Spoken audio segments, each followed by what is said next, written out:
Olá, meu querido, olá, minha querida, tudo bem?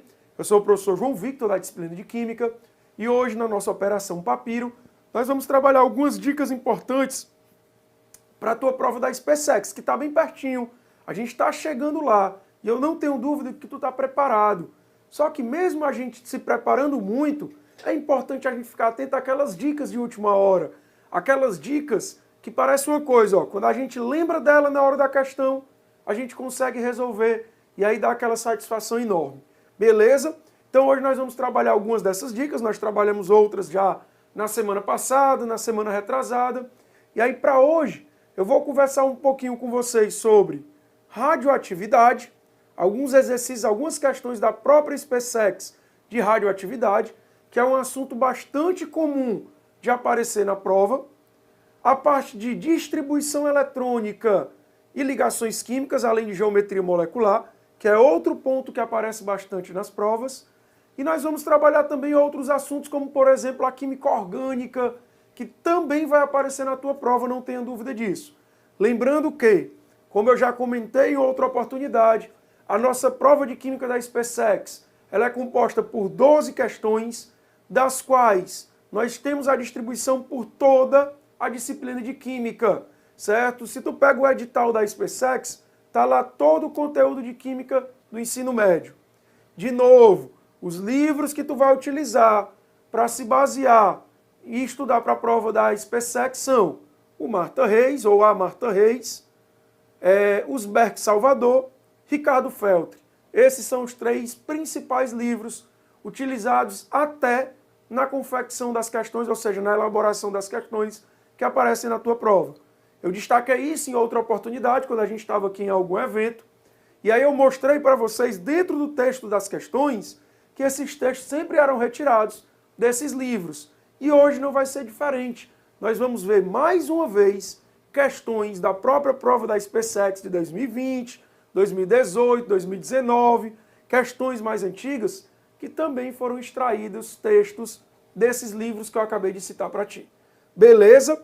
Então fiquem à vontade para perguntar, para tirar dúvida, certo? Lembrando que aqui nós temos pouco tempo, nós temos ali 1 horinha de ação, 1 horinha de momento juntos para a gente tirar as dúvidas.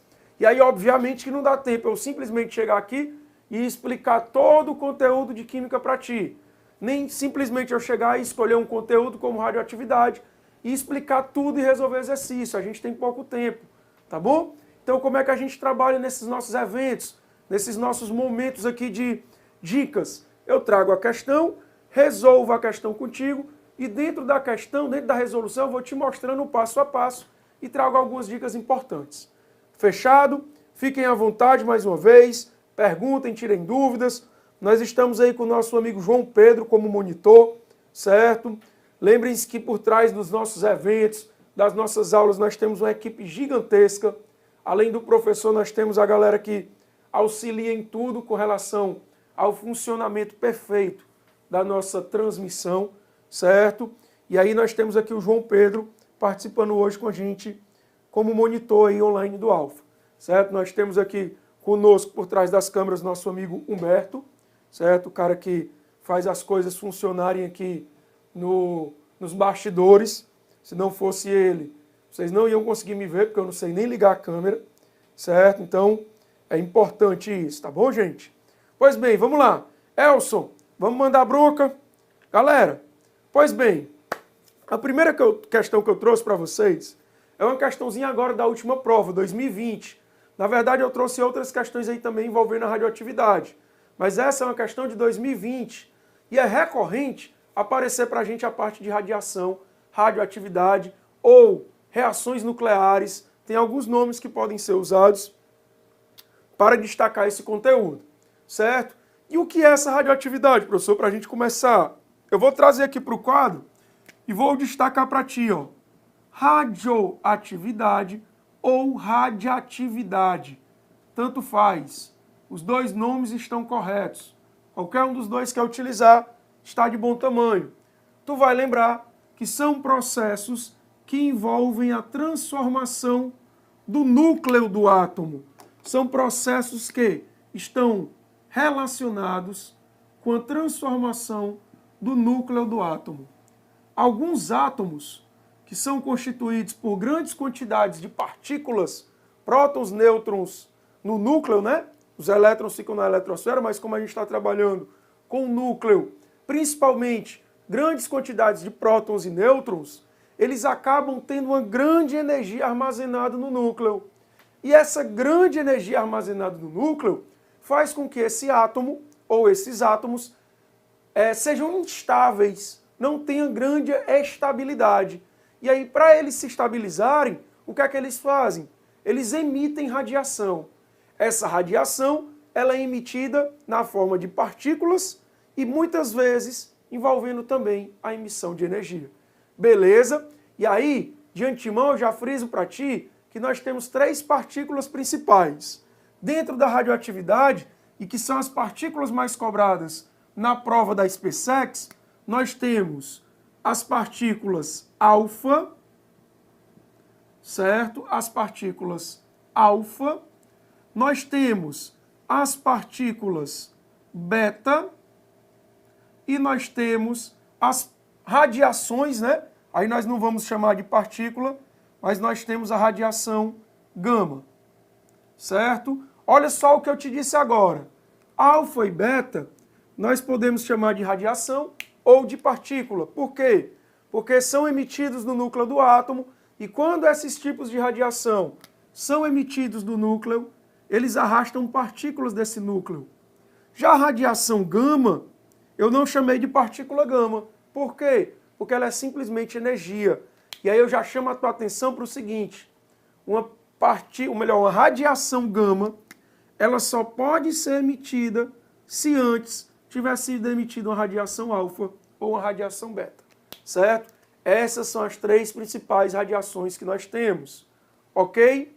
Beleza? Em cima dessa perspectiva, nós temos as emissões radioativas. Vem aqui para o lado comigo. Me acompanha bem aqui, ó. Nós temos as emissões radioativas, certo? E aí, essas emissões, elas são pautadas radioativas. Elas são pautadas em 2 leis principais.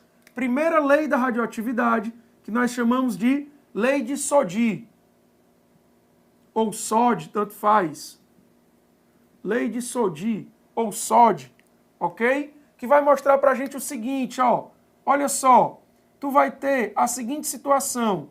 Sempre que um átomo radioativo sofrer um decaimento, ou seja, emitir uma radiação alfa, ele se transforma num elemento Y, cuja sua massa diminui de 4 unidades, lembrando que o Azinho representa o número de massa, e o seu número atômico diminui de 2 unidades. E por que que isso acontece, professor?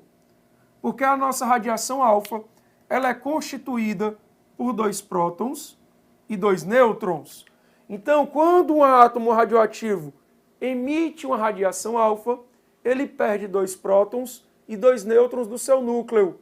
Então, a massa diminui de 4 unidades e o número atômico diminui de 2 unidades. Isso é conhecido como lei de Soddy ou lei de Soddy.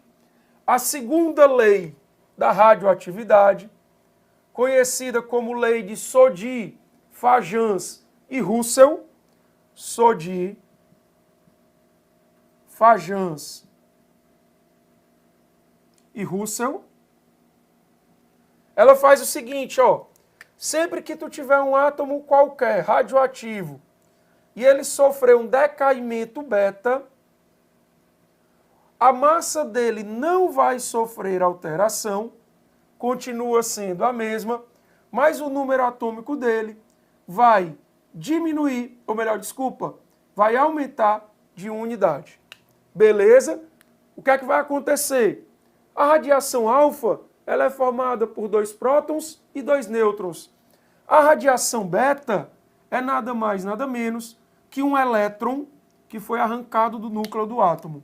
Mas, professor, peraí, no núcleo a gente não tem elétron. Como é que eu vou arrancar esse elétron aí desse núcleo? Um nêutronzinho, ele se desintegra, se transforma num próton, num elétron e em neutrino, que é resíduo de partícula. O que é que vai acontecer, ó? Então, como tu tira um nêutron e adiciona um próton, a massa continua a mesma, já que prótons e nêutrons têm a mesma massa. Porém, o número atômico aumenta de uma unidade. Beleza? Então não esquece disso. Essas duas leis são extremamente importantes para ti. Show de bola? Tranquilidade? Pois bem, vamos lá. Vamos agora na nossa questão, dar uma lidazinha nela. Ela diz assim, ó, ao emitir uma partícula alfa, o isótopo radioativo de um elemento transforma-se em outro elemento químico com número atômico e número de massa menores. A emissão de uma partícula beta por um isótopo radioativo de um elemento transforma-o em outro elemento de mesmo número de massa e número atômico uma unidade maior. Então percebe que nessa questãozinha da SpaceX, ele está colocando para mim exatamente as duas leis da radiação que nós vimos. A lei de Soddy e a lei de Soddy, Fajans e Russell. Certo? Ele está enunciando, ele está descrevendo o que acontece. Aí ele diz assim, ó, baseado nessas informações, são feitas as seguintes afirmativas. 1. Na desintegração, aí ele coloca o urânio 238 se desintegrando, produzindo uma partícula que eu não sei quem é ainda, mais o urânio 23492. Ocorre a emissão de uma partícula beta. Lembrem-se que na emissão de partículas beta, o número de massa não muda e o número atômico aumenta de uma unidade. Percebam que nessa radiação que ele montou aqui, eu estou tendo a diminuição de 4 unidades da massa e o número atômico está permanecendo o mesmo. Então eu não posso dizer que isso é uma partícula beta. Portanto, esse item está falso. Item 2.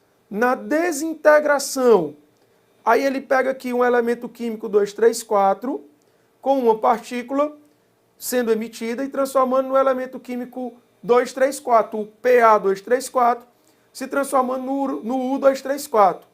Aí ele diz que ocorre a emissão de uma partícula beta. Vamos ver se isso é verdade, acompanha. Olha o que é que está acontecendo aí nesse meu procedimento, nessa minha reação.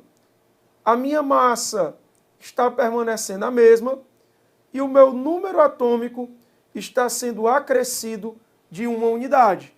Quem é que faz isso? A radiação beta. Então é verdadeiro o item 2. Beleza? Ó, coisa simples, coisa simples. A gente não pode errar isso aí. É coisa tranquila para a gente. Bora lá. Terceiro item. A partícula alfa é composta por 2 prótons e 4 nêutrons. Nós vimos, agora há pouco, relembrando, que a nossa partícula alfa ela é constituída por 2 prótons e 2 nêutrons, certo? Não são 2 e 4. Beleza? Então, olha só, esse item está errado. Terceiro item é um item falso. Show de bola? Vamos aqui no nosso quarto item. Uma partícula beta tem carga negativa e massa comparável à do próton. Cuidado! A partícula beta realmente tem carga negativa. Porém, a sua massa não vai ser comparada à massa de um próton, e sim à massa de um elétron. Lembra que a radiação beta é você arrancar um elétron do núcleo de um átomo. Beleza? Então esse itemzinho está falso por causa dessa informação aqui. Realmente tem carga negativa. Porém, a sua massa, ou melhor, a sua massa é comparável à massa do elétron. Detalhe, tá? Me acompanha aqui, olha só. A radiação alfa é a que tem o menor poder de penetração, certo? É a que tem o menor poder de penetração. A radiação beta tem um poder de penetração intermediário. Já a radiação gama, ela tem um alto poder de penetração, já que ela é só energia. A radiação alfa é a que tem a menor velocidade entre as três de movimento, aproximadamente 20% da velocidade da luz, porque ela é mais pesada. Ela é formada por 2 prótons e 2 nêutrons. A radiação beta, ela tem aproximadamente de 80% a 90% da velocidade da luz. já que ela é simplesmente formada por um elétronzinho em movimento. E como o elétron tem massa pequena, tem uma alta velocidade. E a radiação gama se movimenta com a velocidade da luz, já que ela é simplesmente energia. Beleza? Bora para o quinto item. Isso era só um detalhe que eu lembrei aqui e resolvi dizer para vocês. Quinto item. O urânio 238 pode naturalmente sofrer um decaimento radioativo emitindo sequencialmente 3 partículas alfa e 2 beta, convertendo-se em rádio. Vamos ver se isso é verdade. Nós vamos ter que montar isso aí que ele está enunciando. Então nós vamos colocar aqui o urânio 238, 92. Se eu tiver a emissão de 3 partículas alfa, vamos colocar primeiro as partículas alfa. O que é que a gente vai perceber? Que a minha massa vai diminuir de 12 unidades e que o meu número atômico vai diminuir de 6 unidades. Então eu transformaria o urânio em um elemento X, cuja massa seria 238 menos 12, certo? Que vai dar o seguinte, ó, 226. E o número atômico seria 92 menos 6. Vai dar quanto, ó? 86. Só que ele está me dizendo que vai ter também a emissão de 2 radiações beta. Então eu vou pegar esse elemento X, 226, 86, e vou emitir 2 radiações beta, cuja massa não sofre alteração e o número atômico aumenta de 1 unidade. Então eu vou transformar no elemento Y, cuja massa continua sendo a mesma, mas o número atômico vai aumentar de 2 unidades. Então aqui vai ficar igual a 88. Observa se os valores que eu encontrei não são exatamente iguais aos valores dados na questão. Sim, mas professor, como é que eu vou saber que é o rádio? É o único elemento que tem número atômico 88. Jamais a questão colocaria para ti a massa e o número atômico correto com o símbolo errado. Seria uma grande sacanagem. Apesar do que, nós temos na prova da SpaceX a tabela periódica para analisar. Então tu podia muito bem na tabela procurar o elemento de número atômico 88 e tu ia ver que era o rádio. Inclusive, aí entra na curiosidade, esse elemento é um elemento descoberto pelo casal Curie, certo? Marie Curie ou Marie Curie, tanto faz, que até hoje é a grande pessoa, a grande cientista estudiosa da radioatividade, certo? Inclusive sendo laureada com 2 prêmios Nobel. Então, olha só, seriam verdadeiros itens 2 e 5, perdão. E aí a resposta da nossa questão seria letra D de dado. Nós vimos que a 1 estava falso, a 2 estava verdadeiro, a 3 estava falso, a 4 estava falso e a 5 verdadeiro. Então nós temos como resposta da questão a nossa letra D de dado. E eu trouxe para ti aqui 2 leis de radioatividade e algumas informações sobre essas radioatividades que tu não vai para a tua prova sem lembrar. Não esquece disso, tá bom? Beleza? Vamos dar uma olhadinha aqui no que é que a galera está falando. Bom, alguma dúvida, alguma sugestão? Fiquem à vontade, hein? Dá uma olhadinha na garganta antes da gente ir para a próxima questão. Tá bom? Pois bem, vamos lá. Gente, a nossa segunda questão, ela traz o seguinte, é outra questão envolvendo radioatividade com os pontos importantes, tá? Que pontos são esses, professor? Características sobre cada radioatividade e emissões. Beleza? Pois bem, vamos lá. Considere as seguintes afirmativas. 1.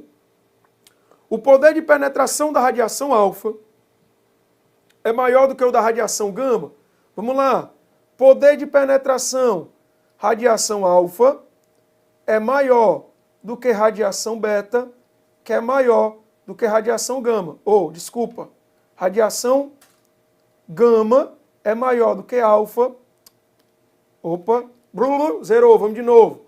Radiação gama é maior do que a beta, que é maior do que a alfa. Isso quando nós estamos nos referindo ao poder de penetração dessas radiações. Certo? Show de bola. Recentemente, lá em Chernobyl, né? Nós tivemos aí sendo completados 30 anos do acidente de Chernobyl. E aí a coberta lá do reator de Chernobyl, que entrou em colapso, né? Que explodiu, jogou poeira cósmica, jogou poeira radioativa a mais de 4 quilômetros de altura. E até hoje, essa radiação ainda assola lá o ambiente, né? Por isso que o ambiente virou uma cidade fantasma, todos os seus arredores. Essa coberta era feita ela é feita, na verdade, de chumbo com concreto, mas ela foi trocada agora. A primeira coberta que foi feita para reter a radiação, ela tinha um tempo de vida de aproximadamente 30 anos.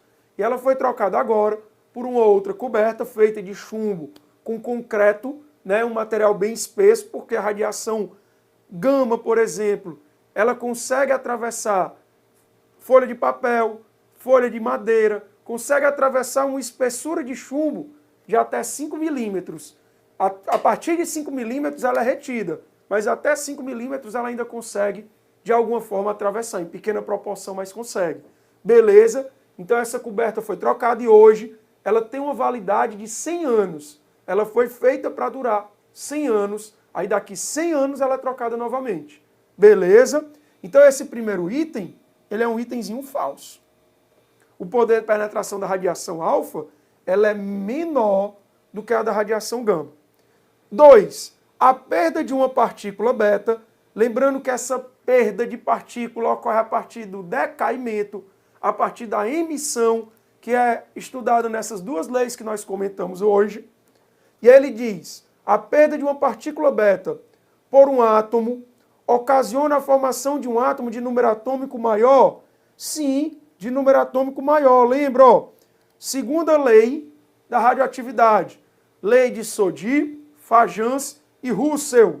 Um átomo X qualquer, ao sofrer um decaimento, ou seja, ao emitir uma radiação beta, vai se transformar num elemento Y, cuja massa é a mesma, mas o número atômico aumenta de uma unidade.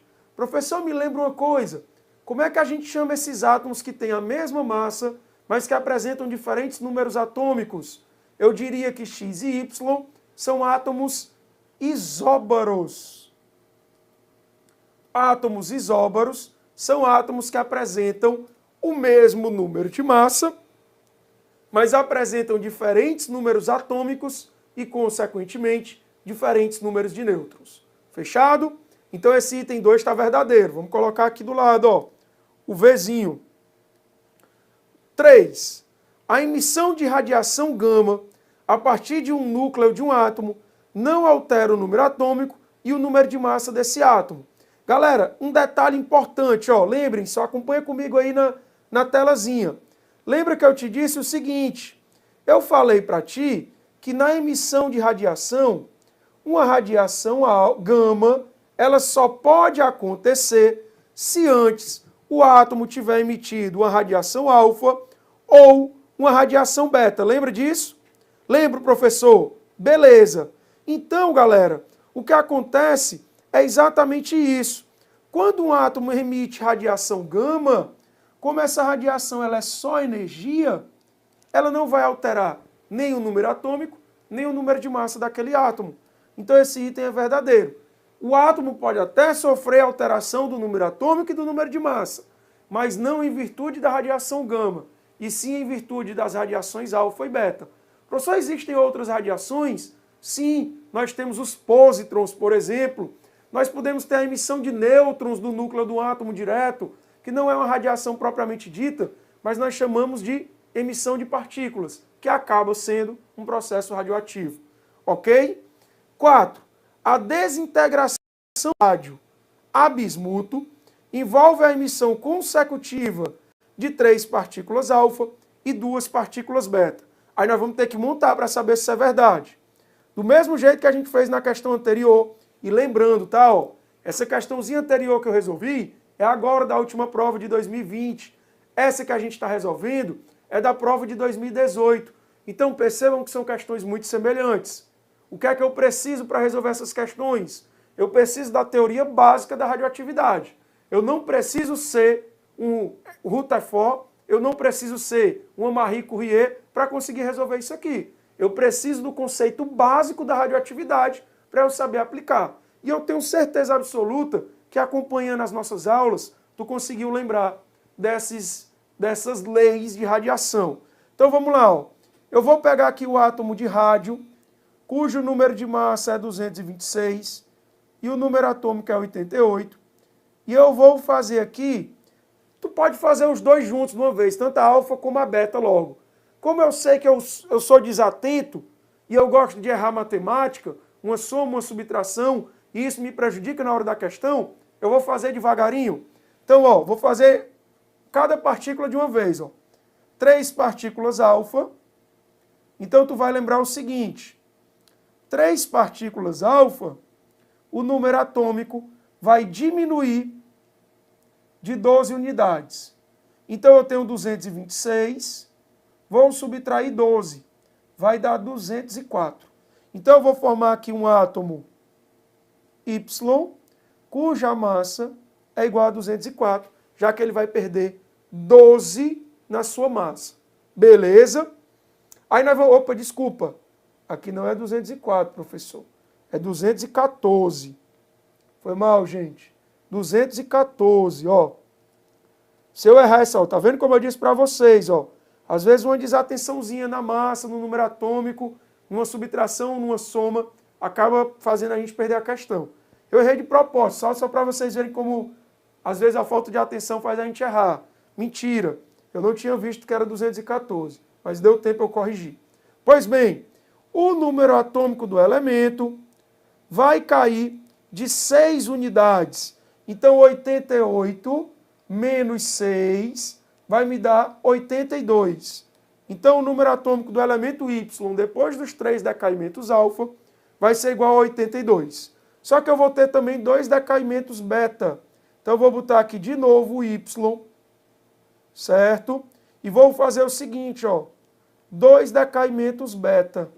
Lembrem-se que a massa não se altera do elemento que vai se formar, que eu vou chamar de Z. Então, a massa continua 214. E o número atômico, lembrem-se que vai aumentar de 2 unidades. Então, se era 82 e vai aumentar de 2 unidades, ele vai para 84 e não para 83, como está sendo dito aí no item. Portanto, esse item 4, por um mero detalhe do número atômico do bismuto, vai estar falso. Beleza? Tranquilo, muito cuidado nisso aí, hein? Ó, eu não posso perder uma questãozinha simplesmente por causa desse detalhe simples. Por causa desse número atômico aqui, eu podia ter perdido uma questão todinha se eu não fosse até o final para ver que essa última informação estava falsa. Então, seriam verdadeiros itens 2 e 3, resposta da nossa questão, letra D de dado. Ó que maravilha! 2 questões de provas em anos diferentes, mas que envolvem o mesmo conceito. E vou mais longe um pouco. Se tu lembrar do itemzinho da questão anterior, até a quantidade de partículas que eles usaram foi o mesmo. A quantidade, ó, 3 alfa e 2 beta. Lá na questão anterior, 3 alfas e 2 beta. Beleza? Tranquilo até aí, moçada? Tudo sob controle? Podemos ir para frente? Elson, tamo junto, hein, parceiro? Tudo que precisar, nós estamos aqui à disposição. Não esquece dessas dicas, hein, Elson? Quero te ver lá na SpaceX, irmão. Bora nós. Bora para a próxima.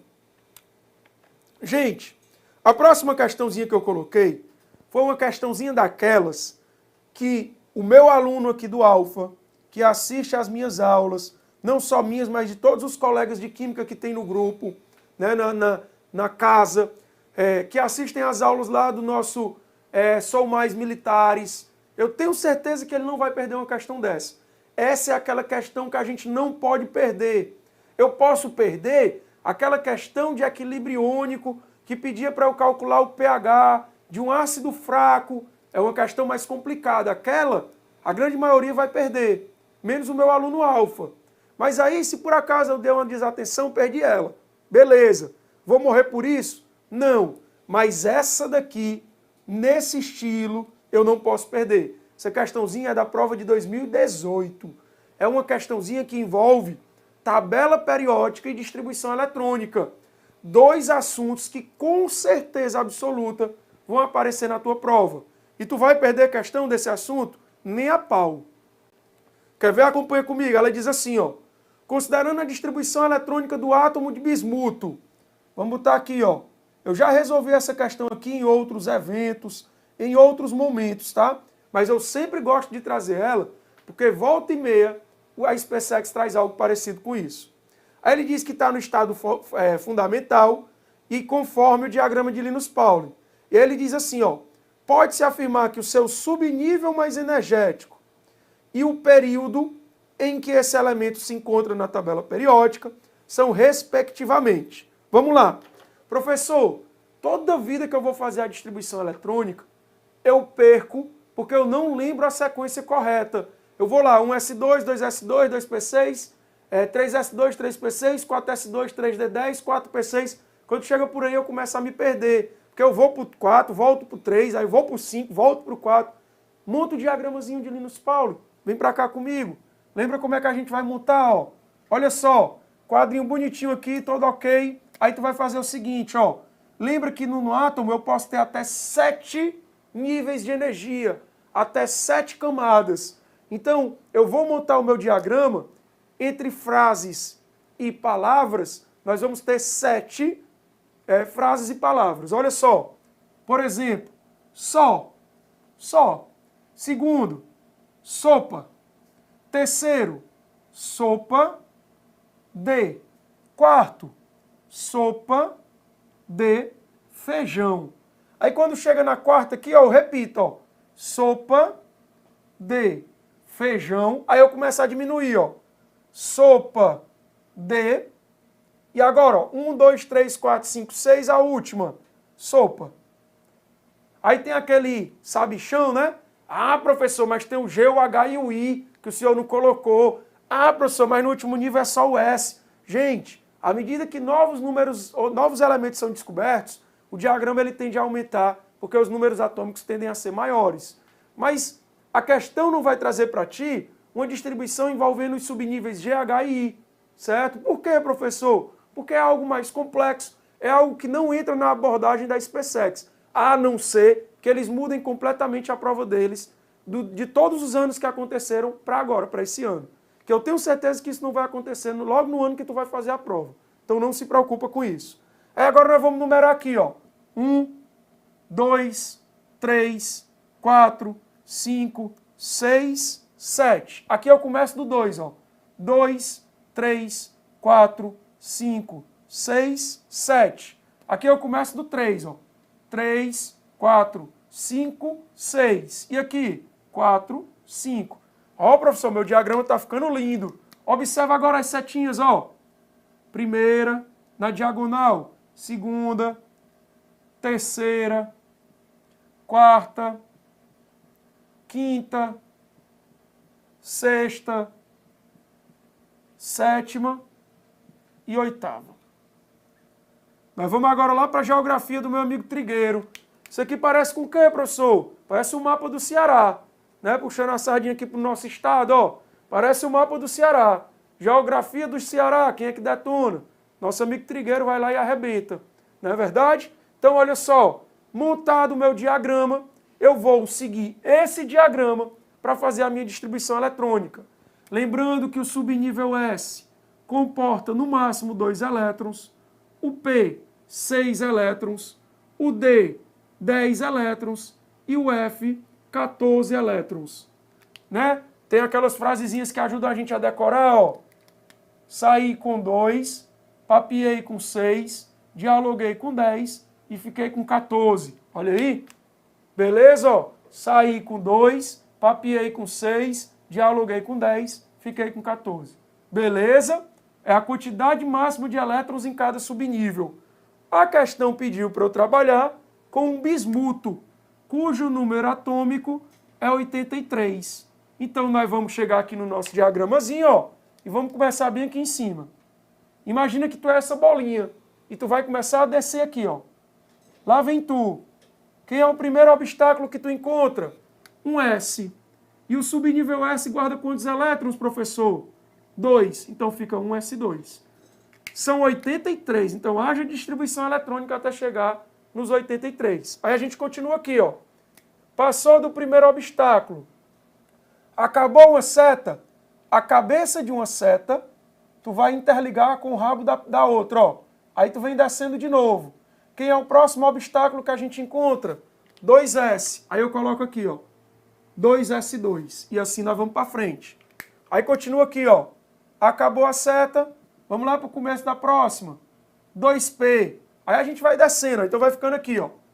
2P6. Aí continua. Vou aqui, ó. 3S2. Acabou a seta. Vou voltar aqui para cima, ó. 3P6. 4S2. Cuidado para não errar o dedo, senão perde a sequência. Vem para cá agora, ó. 3D10. 4P6. 5S2. Acabou a seta, vem para cá, ó. 4D10. 5P6. 6S2. Ixi, professor, já está grande. Vamos contar? Bora.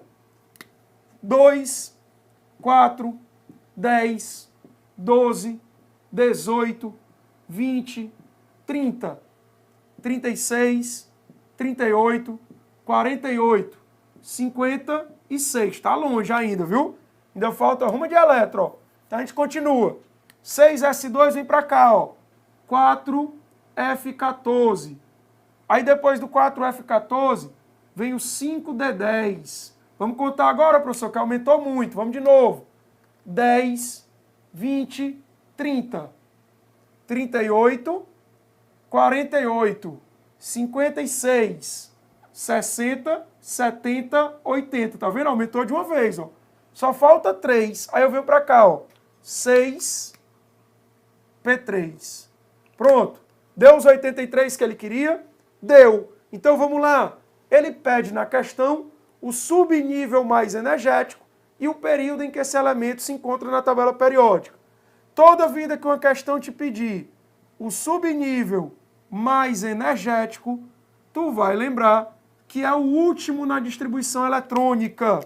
É sempre o último da distribuição. Então quem é o último aqui, professor? Ó, 6P3. Vamos nas opções. Tem alguma que traz 6P3? Tem, eu já matei a questão só com essa informação. Mas para complementar, para a gente detonar ela de vez, ele pede o período. Lembra que quando tu quiser encontrar o período de um elemento químico na tabela periódica, é só tu olhar para o valor da camada de valência. Lembrando que a camada de valência é a camada de maior valor. Observa o seguinte, o bismuto tem camada de valência 6. Pode ver que nenhum dos valores de camada é maior do que o 6. Então, ele é um elemento que se encontra no 6º período da nossa tabela periódica. Portanto, a resposta da nossa questão é a letra E, de eu vou passar. Beleza? Matamos a questão aí na tranquilidade. Show de bola, gente? Tranquilo?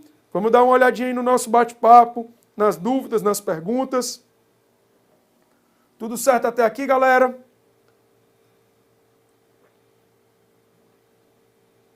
Vamos para mais uma questãozinha. Ver como é que funciona. Vamos lá. Próxima questão. Outra questãozinha, moçada, que vai envolver para a gente a parte de distribuição eletrônica, tá? É outra daquela que o meu aluno alfa jamais vai perder. Meu aluno lá do Sou Mais Militares, que assistiu às aulas da SpaceX de cabo a rabo, do começo até o fim, atento, prestando atenção em todas as informações, pega uma questão desse aqui, ó, é só correr para o abraço. Agora sempre com muita atenção e muita cautela na hora de resolver a questão. Nós sabemos que a química ela é cheia de pegadinha e nós não vamos cair nessa pegadinha, tá bom? Então a questão diz assim, ó, quando um átomo ou um grupo de átomos perde a neutralidade elétrica, passa a ser denominada de íon. Um íon é uma espécie química que ganhou ou que perdeu elétrons. Lembrando que, quando esse íon ganha elétrons, ele se transforma num ânion, que é um íon de carga negativa. Quando esse átomo perde elétrons, ele se transforma num cátion, que é um íon de carga positiva. Pois bem, aí ele diz isso na questão. Sendo assim, o íon é formado quando o átomo ou grupo de átomos ganha ou perde elétrons. Logicamente, esse fato interfere na distribuição eletrônica da espécie química. Todavia, várias espécies químicas podem assumir a mesma distribuição eletrônica. E aí eu já trago uma informação bacana para ti. Substâncias que apresentam, ou espécies químicas que apresentam a mesma distribuição eletrônica, ou seja, a mesma quantidade de elétrons, tu vai dizer que são substâncias isoeletrônicas. Certo? Substâncias isoeletrônicas são aquelas que apresentam a mesma quantidade de elétrons, mesmo número de elétrons. Consequentemente, terão a mesma distribuição eletrônica. Por exemplo, se eu pegar o Na+, cujo número atômico é igual a 10, e comparar com o O2-, cujo número atômico é igual a 8, a quantidade de elétrons que eu tenho no sódio, 10 menos 1, que vai dar igual a, que é 11, gente, desculpa. Número atômico do sódio igual a 11. Aqui, ó, 11 menos 1 vai me dar 10 elétrons. Quando eu venho para o oxigênio, na sua forma iônica, ele teria 8 elétrons se a carga não existisse. Como ele tem duas cargas negativas, significa que ele ganhou 2 elétrons. Então, eles têm a mesma quantidade de elétrons. E por isso, nós vamos dizer que são espécies isoeletrônicas. Não esqueçam disso, tá bom? Beleza? É uma semelhança legal aí. E a questão quer que a gente trabalhe em cima disso. Pois bem, vamos dar uma olhada na questão. A distribuição eletrônica 1s2, 2s2, 2p6, 3s2, 3p6, segundo o diagrama de Linus Pauling, pode corresponder apenas à distribuição das espécies se nós somarmos esses elétrons da distribuição eletrônica. Isso vai dar quanto? Ó, 18 elétrons. Por isso, para eu saber quais são as espécies que apresentam essa distribuição eletrônica, não precisa eu distribuir todo mundo, não. Basta eu observar a quantidade de elétrons que tem em cada um. Observa que esse cálcio, ele, na verdade, só um detalhezinho é para ele estar assim, tá? Ó, esse númerozinho é pequeno, tá? Embaixo, aqui é para ser o S, 16, 2 menos. Aqui é o F, 1 menos, 9. Aqui é o Cl, 17 menos. Aqui é o estrôncio, 38, 2 mais. E aqui é o crômio, 24, 3 mais. Esse que vos fala acabou não prestando atenção na hora de montar aqui a tabela para colocar no PowerPoint e deixou os números grandes. Mas isso não vai nos impedir de resolver a questão. Aí observa, eu preciso de átomos que apresentem 18 elétrons na camada de valência. Pega o cálcio, aí tu vai lembrar o seguinte, ó, eu vou fazer com um aqui devagarinho e depois os outros a gente vai fazendo de forma mais rápida. Vamos pegar o cálcio, cujo número atômico é igual a 20. Lembrem-se que quando o átomo não tem nenhuma carga aqui em cima, onde eu botei essa interrogaçãozinha, significa que a quantidade de prótons é igual à quantidade de elétrons. Lembrando que esse númerozinho que vem aqui embaixo representa exatamente o número de prótons, que nós conhecemos como sendo o número atômico, representado pelo Z. Então, se esse cálcio não tiver nenhuma cargazinha aqui em cima, significa que ele tem 20 elétrons. Só que no momento que tu coloca a carga 2+ sobre ele, é porque ele perdeu 2 elétrons. Então ele passa a ter quantos? 18. É ou não é a quantidade que eu estou procurando? Sim. Então o primeiro está dentro do que eu quero. Bora para o segundo. Mesma coisa, ó. Pega o enxofre, número atômico dele 16. Se ele não tivesse essa carga, ele teria 16 elétrons. No momento que eu botar a carga 2-, significa que ele ganhou 2 elétrons. Então ele passa a ter 18 e esse segundo elemento também me interessa. Vamos para o flúor. Ele tem 9, como ele está ganhando mais 1, o total dele vai dar 10. Me interessa? Não. Então esse está fora. Olha para o cloro. Ele tem número atômico 17. Como ele está ganhando um elétronzinho, o total de elétrons que ele vai ter vai ser igual a quanto? 18. Então esse átomo me interessa. Por enquanto, o 1, 2 e o 4 são aqueles que estão dentro do que eu quero. Quando tu vai para o 5, ixi, ele tem 38 elétrons e perdeu 2, ficou com 36. Ó, tá longe do que eu quero. Então esse está fora. E o cromo a mesma coisa. Ó, 24, perdeu 3, ficou com 21. Está longe do que eu quero só 18. Então está fora. Seriam então aí os átomos que eu estou procurando, o 1, o 2 e o 4. Resposta da nossa questão, letra D de dado. Beleza pura? Ó que totó, que maravilha. Questãozinha dessa na prova, chega os olhos brilham. A gente lembra logo aqui da nossa aulinha. Ah, o professor João Vitor falou isso aqui para mim. Ah, o outro professor de Química. Nós temos uma infinidade de professores de Química aí no Alfa que trabalham esses conteúdos contigo. Certo? Graças a Deus aqui eu estou sempre com vocês, estou sempre aqui semanalmente aparecendo nos nossos eventos, certo? E eu tenho certeza que tu está aproveitando ao máximo esse momento. Nosso objetivo aqui é ajudar da melhor maneira possível. Então aproveita, hein? Aproveita, porque essas ajudas, elas são sempre bem-vindas. Ok? Beleza? Vamos dar uma olhadinha aqui no que a galera está falando, se tem alguma dúvida, ou se a gente pode resolver a nossa questãozinha. Mais uma questão. Tudo sob controle, né, galera? Beleza. Vamos lá, vamos para frente.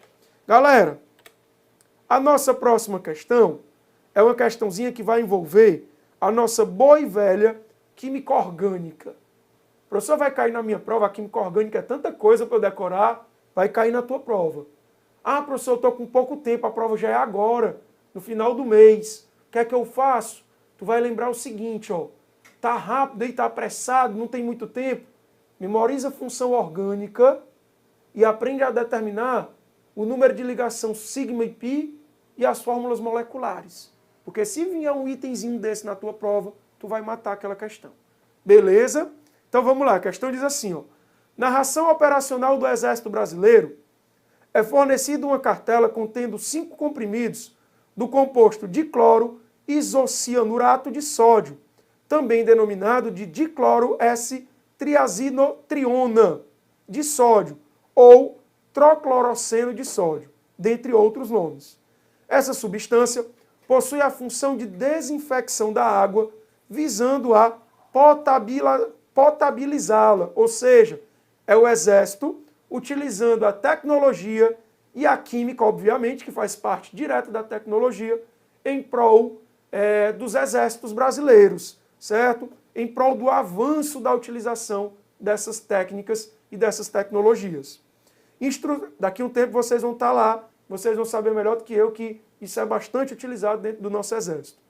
Instruções na embalagem informam que se deve adicionar um comprimidozinho para cada 1 litro de água a ser potabilizada e depois aguardar um tempo de 30 minutinhos. Então tu pega o comprimido, bota na água, dá uma agitada, espera 30 minutos. Depois de 30 minutos aquela água é uma água potável. Ela consegue eliminar algumas espécies que estavam tornando aquela água imprópria para o consumo. A estrutura do dicloro isocianurato de sódio é representada a seguir. Aí está aí a estrutura. Aí ele diz assim, considerando a estrutura apresentada e o texto, são feitas as seguintes afirmativas. Em sua estrutura, encontra-se o grupo funcional representativo do nitrocomposto. Vamos voltar aqui. Lembrem-se que para eu ter um nitrocomposto, eu tenho que ter uma cadeia carbônica e ligada a essa cadeia carbônica, eu tenho que ter um NO2 em alguma parte da cadeia. A gente está vendo algum NO2 aí na nossa estrutura? Nenhum NO2. Eu tenho nitrogênio, eu tenho oxigênio, porém, eles não estão na forma do NO2.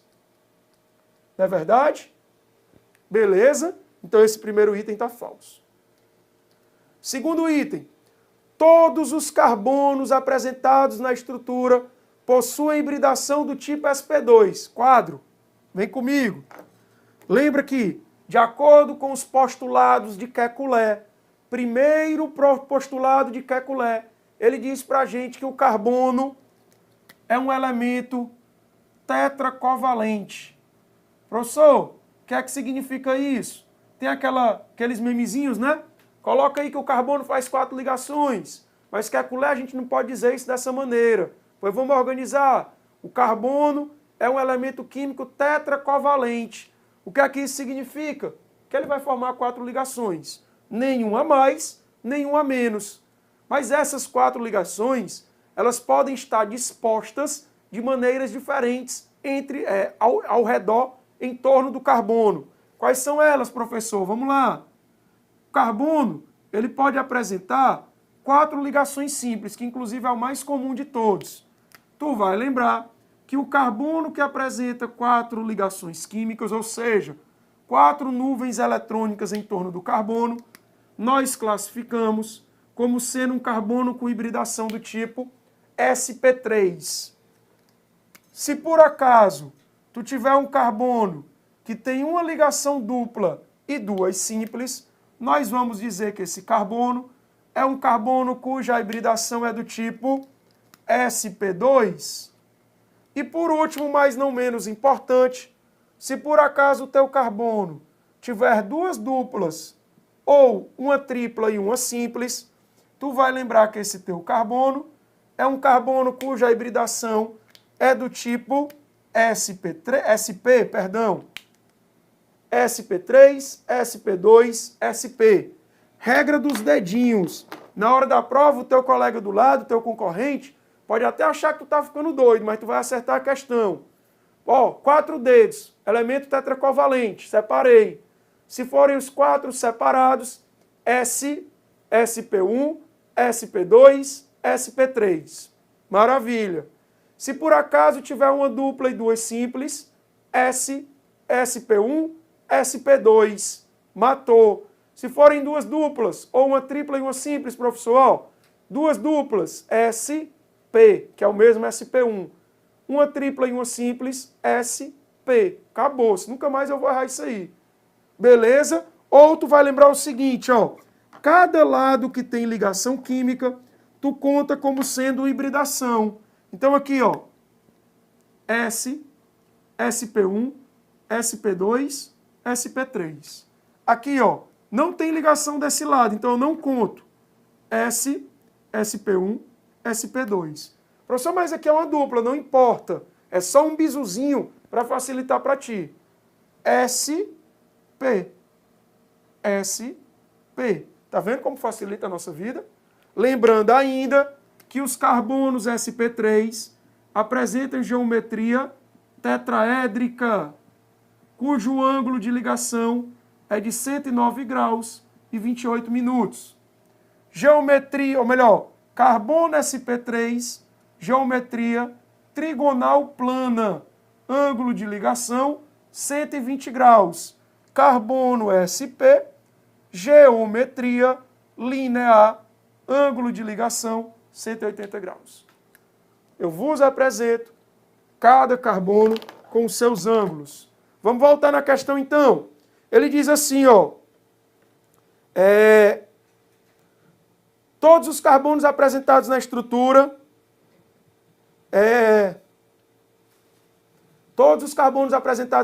possuem hibridação sp2.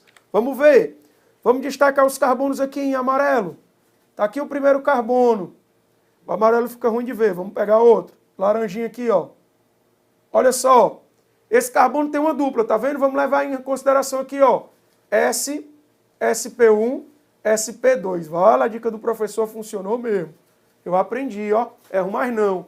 Bora para esse aqui agora, ó. Pintei o carbono.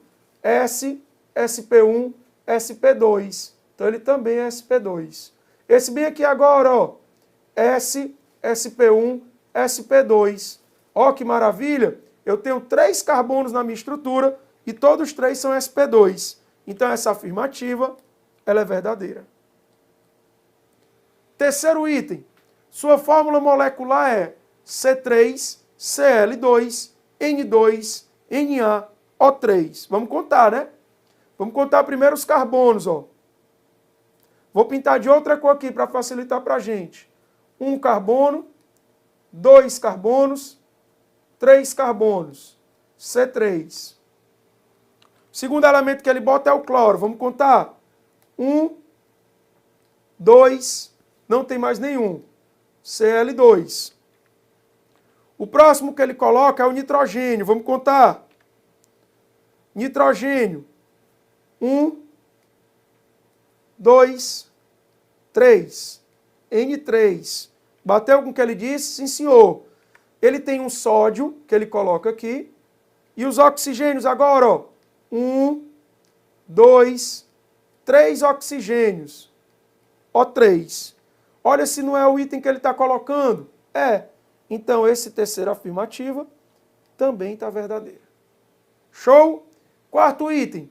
Considerando um cantil operacional com 1000 ml de água, será necessário mais que uma unidade de comprimido para desinfecção?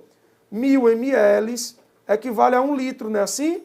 Mas ele me disse no enunciado, inclusive eu grifei, que eu só preciso de 1 comprimido por litro de solução.